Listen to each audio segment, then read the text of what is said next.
Welcome to Medicare School Daily, where we help you understand Medicare, save money, avoid mistakes, and above all else, get the most out of your Medicare benefits. Now, today's topic is avoiding the number one Medicare mistake. Now, sadly, there are a lot of mistakes that people make as they go on Medicare, but today I'm just going to address this one because this is a key one.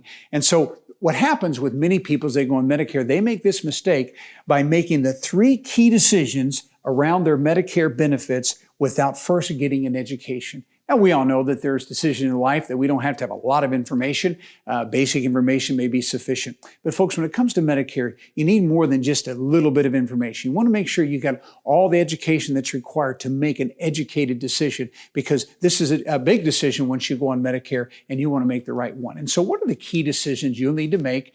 Number one, you're going to have to make a decision as to when you will start your Medicare benefits. Now, for some of you, this one will be an easy decision because you're going to have to start Medicare at 65, which means you're retired, your spouses are retired, and you don't have any work options. So you'll start Medicare at 65. But for others of you, you're not going to start Medicare at 65. In fact, you're going to start Medicare beyond 65. So we're 65 plus, could be 67, 69. And the reason that you don't start at 65 is because you are still working and you have employer options available to you.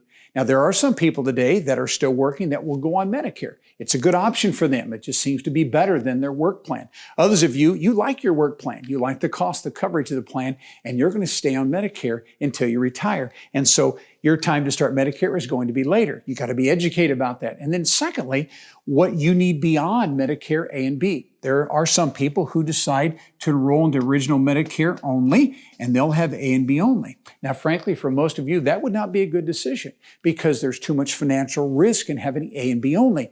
And this is why people choose to get supplemental plans or maybe an Advantage plan or prescription drug plan. They want to enhance their Medicare benefits by buying other insurance. And those are key decisions you need to make with an education. And then thirdly, how and when to enroll into Medicare and these Medicare plans. So when we come into Medicare, we come in only one of two times.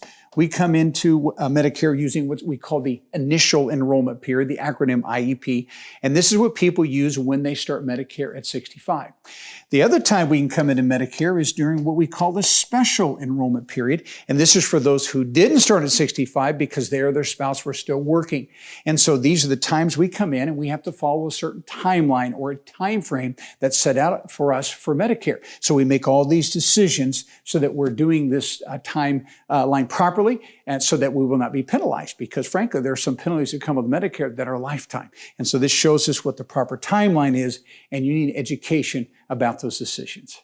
So those are the decisions that we're going to have to make, but also want you to realize there are going to be some difficulties that you will encounter as you come into Medicare, okay? One of those is too many opinions. In fact, everyone has an opinion about Medicare. If someone's gone on Medicare, they made a choice that was good for them. Folks, that may not be the best choice for you, but they'll try to share with you their opinion about Medicare. And then there's also too many options. In fact, in most markets today, you're going to have anywhere from probably 50 to 75 different options. You'll probably have 15 to 20 different Advantage plans. You'll have probably 10 to 15 different supplemental companies, and each of those have a variety of plans, sometimes up to 10. And then we have anywhere from 20 to 30 prescription drug plans. So in every market, we're going to have lots of options. And this can be, frankly, very overwhelming with all the opinions and options. And then thirdly, we add to that all the salespeople, all the agents that are going to try to be pushing a product. And some of those salespeople are very persistent. Sometimes they're very, very pushy. They want you to buy their particular plan. All right. And so this is what adds to the overwhelming feeling that people have as they go on Medicare. Key decisions, and then they have these difficulties that they always encounter. To learn more, watch the related video or check out our most recent video. Also, be sure you click to subscribe for free and get notified every time we post a new video. To watch our complete Medicare workshop, go to MedicareSchool.com.